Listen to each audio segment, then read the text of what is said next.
Se tem quem case, tem também quem queira descasar. É sobre os motivos que podem levar ao cancelamento do casamento a nossa conversa com o advogado Luiz Otávio Rocha.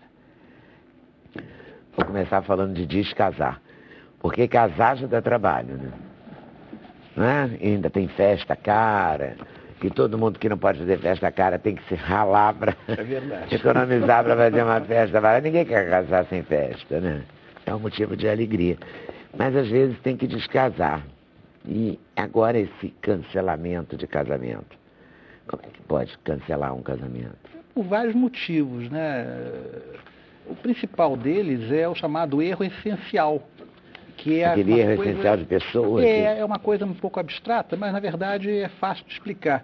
O erro essencial, ele se caracteriza quando há alguma coisa nebulosa no passado do outro cônjuge que foi escondido e que o cônjuge só veio descobrir depois do casamento. Por exemplo, uma orientação sexual que ele desconhecia, uma tendência a não manter relações sexuais com intuito de procriação. Isso, inclusive... Não querer ter filhos, está escrito mesmo, né? Isso, inclusive, no caso do casamento religioso, é causa de declaração da nulidade do casamento. Porque a grande diferença que há é que, para o direito civil, existe o casamento nulo e o casamento anulável. Há diferenças. Há diferenças. E o casamento religioso, ele só pode ser nulo. É a nulidade do casamento, que para a igreja, o casamento ele é eterno, ele não pode ser rompido.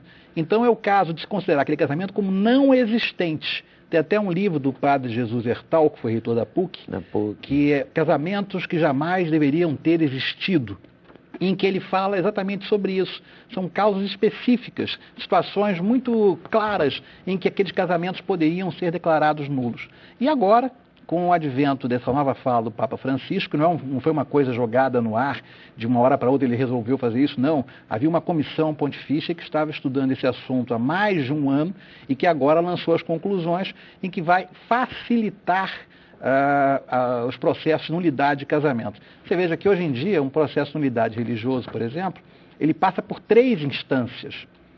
Se for confirmado na primeira, que são 3 juízes, um tribunal eclesiástico daquela sua cidade, daquela sua região, ele tem que ser confirmado por um outro tribunal de segunda instância. E se ainda assim a sentença for mantida, ele terá que ser revisto pela Rota Romana, que é um tribunal no Vaticano. E tudo isso agora termina, porque o Papa dá aos bispos a possibilidade de julgar esse casamento. Então, um processo de nulidade religiosa que demoraria em torno de 3 anos ou mais e que custa só em São Paulo em torno de R$8.000, vai passar a ser prioritariamente gratuito, apenas com as custas essenciais para a manutenção do tribunal, e vai durar em torno de 3 meses. Então, você vê que o processo, em termos religiosos, fica muito mais fácil. Antigamente, você vê que os processos, você só ouvia falar em casamento nulo de famílias abastadas, famílias que tinham condição de fazer isso. Por exemplo, a princesa Carolina de Mônaco anulou o casamento. É verdade. Tina Onassis também anulou o casamento. A Tina Onassis, não, a mãe dela anulou o casamento. E, entre outros... pessoas que estava caríssimo e levava muito tempo. Até hoje as pessoas vão aos tribunais, prestígio, né? Sem dúvida, mas iam aos tribunais eclesiásticos que ficavam pasmos com os custos que eram obrigados a despender. Já haviam gasto fortunas no casamento e agora vão gastar outra fortuna para desfazer. Então agora vai tudo ser mais barato. No casamento civil, as coisas não são tão complicadas. Basta que se configure aquela situação muito clara que, por exemplo, o noivo escondeu que durante todo o namoro ele mantinha uma outra relação, um outro namoro. E só vem a ser descoberto isso após a celebração das bodas. Isso aí é essencial. Por exemplo, a pessoa que finge... Ele tem um amante, então a pessoa tem um amante. Ou uma namorada. Anterior ao casamento. Ou logo nos primeiros dias do casamento. Tem muitos casamentos que você vai para a lua de mel, a pessoa volta e está batendo na porta do escritório de advocacia já para tentar ou o divórcio ou a anulação do casamento. Isso é muito comum. Mais comum do que eu conheço até. Eu conheço um caso que era até agora o mais emblemático para mim. O casal passou 3 meses viajando em lua de mel, voltou separado. mas não tentaram nem anular o casamento. Partiram logo para a separação judicial, que na época ainda era necessário. Mas primeiro como... curtiram a lua de mel. Curtiram a lua de mel bastante, curtiram bastante, sem dúvida. 3 meses de lua de mel. 3 meses viajando. Não sei se foi isso que desgastou a relação, mas conheço outro caso também de um casal que ficou 7 meses casado e que veio se separar sob a alegação de que ela casou sem ter noção do que estava fazendo. Embora estivesse namorando há muito tempo com esse rapaz, o pai faleceu há 15 dias do casamento. Então ela ficou numa violenta emoção e ela não deu o consentimento para aquele casamento, porque ela não podia perceber que estava consentindo. Essa conseguiu anular o casamento até no religioso. São casos famosos, são casos emblemáticos mesmo. Como esse tem muitos, Lido. Tem muitos. Chocante, eu pensei que as pessoas se separassem e pronto. Não, mas elas tentam Muitas anular. pessoas querem se separar e Por pronto. conta da fé, porque no caso sei, das no famílias caso religioso é a religiosas, explicação. faz sentido, Claro, né? A pessoa porque não pode casar de novo na igreja. Embora tenham se abrandado muito as restrições aos casais divorciados, aos novos nubentes, vamos dizer assim, porque a pessoa que se casa com um divorciado também fica em parte excluído dos sacramentos religiosos. Então isso causa um constrangimento naquelas não pode famílias. O quê? Comungar? Não pode comungar. Porque casou com um comungar. divorciado. Porque, na verdade, aquele segundo casamento Não é uma vale. traição ao primeiro casamento. Porque aquele nubente está casado em núpcias com o primeiro marido ou a primeira mulher. Então, só mesmo com a morte. Né? Isso já foi derrubado, já. Os Já filhos se podem ser batiza. batizados, até se é interesse da igreja que se batize. E está se abrandando cada vez mais a restrição aos divorciados também. Não só ao cônjuge do divorciado, como ao divorciado em si. Mas isso é uma questão para um outro Ainda bem momento. que isso tudo acontece antes de ter filho, né? A não ser que a pessoa tenha casado já com filho. Tanto no religioso quanto no civil, pode-se anular o casamento com filhos. Pode ser anular com filho. Pode. Mas os filhos... Os direitos dos filhos ficam preservados, até mesmo pelo fato de terem sido gerados. A gravidez, por exemplo, um dos motivos de anulação de casamento civil é a pouca idade, a idade núbil, como se diz entre os juristas, a idade núbil não atingida. Isso pode ser anulado aquele casamento. Mas, se por acaso for gerada uma criança, evidentemente que não há interesse nenhum, nem do Estado, nem de ninguém, de anular aquele casamento. E mesmo que não tenha filho nenhum, os dois cônjuges, se quiserem, ao atingirem a idade núbil, a idade que podem se casar, eles vão, ou já tendo a idade, ou com o consentimento dos pais, ou não, porque sem o consentimento dos pais eles vão ao juiz e pedem ao juiz que autorize, e quase todos os juízes autorizam, a não ser que haja um motivo muito relevante para que não autorize, eles vão conseguir validar aquele casamento. Então, são várias situações. Então, tanto no religioso quanto no civil, você pode anular casamentos que tenham gerado filhos também. Por quê? Imaginar um casamento que a pessoa casou forçado. Casou forçado, ele foi obrigado a se casar. Por pressão psicológica, familiar, por obrigação, o que seja, desvirginou a menina, a família do interior exigiu que ele se casasse, há um vício de consentimento muito claro aí. Então a pessoa pode até tentar anular aquele casamento. E vai conseguir. E vai conseguir se comprovar que houve o vício, a coação. Mas teve filho, o filho vai ter os direitos assegurados, como direito à pensão alimentícia, visitação e etc. O filho não vai fazer então diferença. Não. Porque o filho de pais separados, que se desquitaram, se divorciaram, simplesmente se separaram porque nem casados eram, também tem direito aos mesmos benefícios. É verdade. Não? Então, no caso, qual a repercussão disso? Porque para os bens, para a divisão dos bens, a própria separação, o divórcio já faz o efeito. Né? Se por acaso houver bens adquiridos durante aquele período em que aquele casamento foi considerado como válido, esses bens serão divididos na forma da lei, na forma que o regime de bens determinar. Se não houver bens, evidentemente que não há o que se falar em divisão, nem partilha, nem nada disso. Mas é importante que se diga que os direitos dos filhos e de terceiros interessados, e daquele também que se casou até por foi enganado, o termo exato é esse, ele não sabia da pré-existência daqueles requisitos, daquelas condições que invalidariam o casamento, os direitos deles estão assegurados. Os direitos à pensão, ao uso de nome, se for o caso, mas são detalhes muito especiais e que vão ser vistos a cada caso. Por exemplo, se nesses 3, que aqui eu tenho assim, os principais motivos, os principais pedidos de nulidade, a pessoa ser estéril, não ter falado antes do casamento. Há a pessoa dizer que não quer ter filhos. Nesse aspecto aí, a negação de prole. Até para nulidade de casamento religioso, isso é muito claro. A pessoa que passou o namoro inteiro dizendo, queremos ter 5, 6 filhos e com testemunhas. E após o casamento, fica silente, não fala mais a respeito disso, e o tempo passa, a pessoa não vai, deixa claro que não quer ter filhos. Então, o cônjuge foi enganado. Então, é motivo, sim, de nulidade de casamento religioso, de anulação de casamento civil. A impotência sexual é outro caso. Qualquer tipo de defeito genético, por exemplo, a esquizofrenia. É motivo. O casal casou, jovem, então tudo bem. E a moça descobre depois do casamento que o marido era um psicótico, era um psicopata, era um esquizofrênico. Enfim, ela pode pedir anulidade. Pode. O que a lei fala sobre questões de doença que podem ser contagiosas ou transmitidas à prole. Hoje em dia se diz que a esquizofrenia é uma doença que ela é genética, ela vai transmitida para a sua prole também. Então é motivo de anulação. Ainda mais se a condição psicológica dele foi escondida durante, psiquiátrica no caso, escondida durante o namoro e o noivado. Se isso foi omitido, é essencial sim. E é motivo de anulação e de nulidade também. E os juízes anulam? Anulam. É um procedimento caro, não é um processo barato, é um processo demorado também, tanto no civil... como no religioso. Não tem mesmo tanta com essa decisão do Papa, que vai reduzir muito... O civil é separado do religioso, né? São procedimentos diferentes. As duas tem que se correr separado, então. Sim. Hoje em dia quase todo mundo casa com separação de bens, para separação parcial? Comunhão parcial. Comunhão parcial. E se, por exemplo, no processo civil é decidido a anulação e no religioso não, ou vice-versa? Isso é muito comum, é mais comum até do que no caso do civil, como a senhora pergunta. No religioso, não se espera muito uma coisa acontecer. Vamos fazer os dois processos concomitantemente, até pelos tempos, que são tempos muito díspares, né? Mas isso pode vir a acontecer também, porque a prova de um é uma prova que pode não ser admitida pelo outro. Então é uma situação bem complexa. Mas aí anula um e não anula o outro. Se não anulou o civil, por exemplo, vai ter que partir para o divórcio.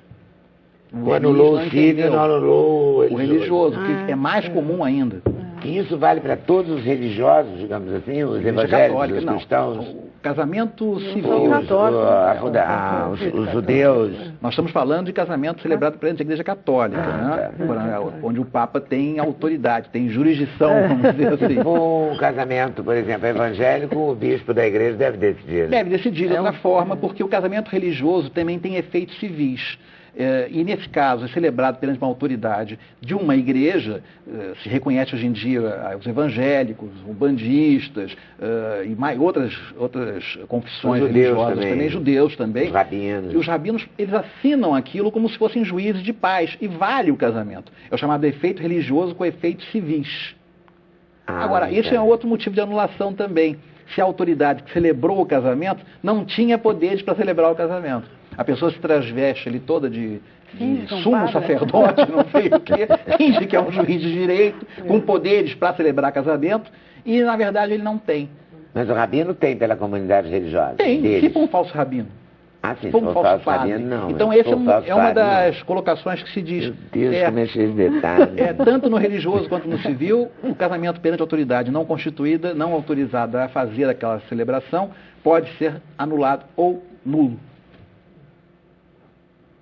As pessoas complicam muito, né? Complicam muito. Deviam todos se casar em separação total de bens, é o que eu aconselho sempre. Sempre separação total. E sempre fazer saber também com quem está casando, né? Para não inventar moda. Não adianta. Essa situação.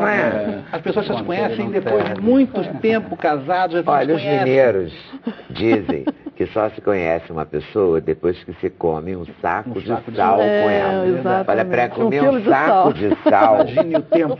Demora pra caramba, né? Porque nunca disseram o tamanho do saco de sal. A gente pensa, né? Naquele saquinho de sal refinado. Mas pode ser que seja um saco de sal, né? Eu acho mais provável. Que é o mais provável, também acho. Pelo tempo. Eu acho prudente. Eu acho. Para não ter toda essa despesa, porque não é só a despesa, também tem um desgaste emocional, psicológico, quando envolve filho. envolve hoje em dia, né? Entram com a avó na igreja, todo feliz. Não, né? eu estou A pensando avó aqui. fica arrasada depois, né? Hoje em dia eu tenho sabido, Leda, do problema dos presentes, né, que a pessoa recebe no casamento, né? É verdade. Porque recebe às vezes presentes caríssimos. Mas com os presentes, tem que dividir também. Tem que O dividir. ideal é tem que gente que- devolver. O bom tom manda devolver os É, a boa presentes. né? educação. Ainda mais se né? foi recente o casamento, né? Pois é. Casamentos recentes, o bom tom manda que se devolva. os Devolver. presentes. Agora, se não devolver, vão brigar certamente, vão arranjar outra briga, né? Porque esse tio é meu, o presente Esse tio é meu padrinho que deu, tal e coisa. O São padrinho que eu situações- escolhi, olha Em direito que de família, coisa. você tem situações inusitadas diariamente. Nunca um dia é igual ao outro. E nenhuma separação é igual à outra também. Desembargadora o que Mônica é bom para os Cifuentes sabe advogados, isso. né? O que é bom para os advogados. Mas a desembargadora Mônica, deixando aqui a autora, colocando a autora aqui do lado do João Paulo, eu já- colocando a desembargadora do lado de cá, a desembargadora tem experiência nisso. Quando eu era juíza do Estado, juíza estadual lá em Minas, eu também tive casos assim, né? Seríssimos. Né? Num dia, a pessoa chegava com o olho roxo, porque tinha levado uma pancada do marido, e no outro dia estava pedindo a reconciliação. Então, isso aí. Por isso que se É mudou a lei complicado. até. Vida privada É é terrível. O que acontece terrível. entre quatro paredes é uma coisa terrível. É uma incrível. loucura. E as idas e vindas também, né? Muito grande. A quantidade de pessoas que dão queixa na delegacia de mulheres sobre espancamento, maus tratos, o que seja, e na primeira audiência se retratam. Hoje em dia não se pode mais retratar, quer dizer, não se pode tirar mais a queixa. O processo vai prosseguir. O processo prossegue. O juiz vai condenar ou não vai condenar. Se a pessoa se acha Mas a pessoa pode chegou e perdoar, falou, ele me bateu toda roxa. Aí depois faz exame de corpo de delito. vai o ML e tudo. Aí na primeira audiência, eu caí em cima da mesa de centro, né? Pois é. Olha E esses aí. maus tratos são causa também de nulidade de casamento. Isso sem com dúvida. certeza, né? Isso Com aí não certeza. tem como, né? Mas isso independe da Lei Maria da Penha, sempre foi. Não, sempre foi. Desde o Código de 16 já havia uma tendência nesse sentido que o Código atual, vamos dizer assim, agasalhou, né? O ideal é pensar antes, né? Pensar muito. Muito antes. Aliás, Com devia cuidado. se fazer uma cartilha, né? E, assim, dá para as pessoas, antes de casar, no civil, no religioso, dava uma cartilha. Olha, meu filho, aqui, ó, direitos e obrigações, né? Eu escrevi um artigo, desembargadora, até um pouco alentado, um pouco grande, que dizia a arte do bom divórcio. Aí eu começava dizendo o seguinte, olha, se você foi ler esse artigo por causa do título, você foi enganado, porque não existe esse negócio de bom divórcio. Não existe bom divórcio. Não existe. Isso aqui é uma tragédia sempre, está todo mundo envolvido. Talvez os suecos, né? Mas não nós, os latinos. Né? Brigaremos sempre. O jeito é tentar, pelo menos, não atrapalhar a vida dos filhos, né? É verdade. Esse é o Preservar, grande, né? Preservar, porque muita gente sofre muito por isso. Muito. Temos casos públicos, né, de Claro. sofrimento, Dalva de Oliveira e Erivelto Martins, por exemplo, que é um caso que já virou minissérie, então a Sem gente dúvida. já fica mais à vontade para falar, né? Claro. Porque a gente não está falando uma confidência, uma coisa pública. Os filhos mesmo escreveram sobre isso e tal, né? É triste, porque os filhos sofrem. E com muito sofrimento. E os filhos, às vezes, são a arma, né? Que um utiliza para poder atingir o outro. Tá, e a alienação parental, né? Que é uma coisa terrível também. Você sabe o que me disseram outro dia? Um advogado de família me contou que está muito comum, assim, bastante frequente, uma pessoa alegar abuso sexual em relação ao outro cônjuge sem ser verdadeiro, da criança. Eu já tive alguns Entende? Alegar processos. que o pai abusa da criança, por isso não pode visitar, ou a mãe ao contrário. Exatamente para atingir o Para outro, atingir né? o outro, que não é verdade, olha que loucura. Isso pode ser comprovado através de processos Mas a criança está terapêuticos, envolvida de nisso. psicologia. A passionalidade hoje É muito grande, Né? está muito latente realmente. Eu já tive um caso, há muitos anos atrás, de um abuso sexual de um pai contra uma menina de 6 meses de idade. Isso foi comprovado. E era verdade? Era verdade? Era verdade. Havia testemunha, inclusive, 2 testemunhas. Testemunha, com testemunha. Puxa, Com testemunha. Uma babá pegou, e uma outra vez um pedreiro que estava no apartamento fazendo obras Viu? ficou... esse é muito teve triste. que invadir Isso é muito o banheiro, triste. porque ele se trancou no banheiro com a menina. Isso é muito triste. Muito triste. E nós perdemos a primeira instância. Porque a juíza disse que era impossível, ela não admitia aquela situação. Nós ganhamos depois só no tribunal em embargos infringentes, quando embargo infringente ainda modificava a sentença de primeiro grau. Isso é assim, depois de muito tempo, é Depois esse de embargo muito tempo. infringente? Isso aí. Hoje em dia nem teria mais esse condão, porque o embargo infringente foi modificado, é uma das mudanças que vem nesse código antigo que vai ser revogado ano que vem. E melhorou? Sim, melhorou. O código. E o novo código, inclusive, que entra em vigor em março do ano que vem, se não me falha a memória, vai melhorar ainda mais, sem dúvida nenhuma. Olha só, gente, tem uma questão que eu vou aproveitar, vou te explorar um pouquinho, tá? Não. O Luiz, eu vou ficar só em Luiz, tá? Para não ampliar muito isso. Ele adorou sua explicação, sou muito didática, mas ele tem uma questão. Ele é muito católico, casou com uma moça que se dizia católica, ia à missa, encontros católicos com ele e tal. Logo após o casamento, tiveram um filho, hoje com 5 anos, ela se declarou umbandista. E o motivo do e-mail dele é que ela está levando o filho para a religião dela, enquanto ele trabalha. E ele quer que o filho seja criado na religião católica. Ele pode pedir a nulidade desse casamento, já estão separados no civil. Bom, Porque ele gostaria de casar novamente na igreja se encontrar alguém. Sim, entendeu? sem dúvida. A questão é saber se essa tendência religiosa dessa ex-companheira dele teria se manifestado depois do casamento ou é uma coisa que já vinha de antes do casamento. Se ele conseguir comprovar que ela criou uma situação apenas, já que ele era muito religioso, muito católico, para envolvê-lo, para fazer com que ele se casasse com ela, fingindo ser católica sem o ser, seria um motivo. Mas se essa manifestação religiosa se deu após o casamento, aí é ficar com o divórcio mesmo e tentar, junto ao juiz, uma regulamentação de visitas. Eu acho que impedir que ela leve a criança para participar dos cultos que ela frequenta, eu acho que é até contraproducente para o desenvolvimento da criança.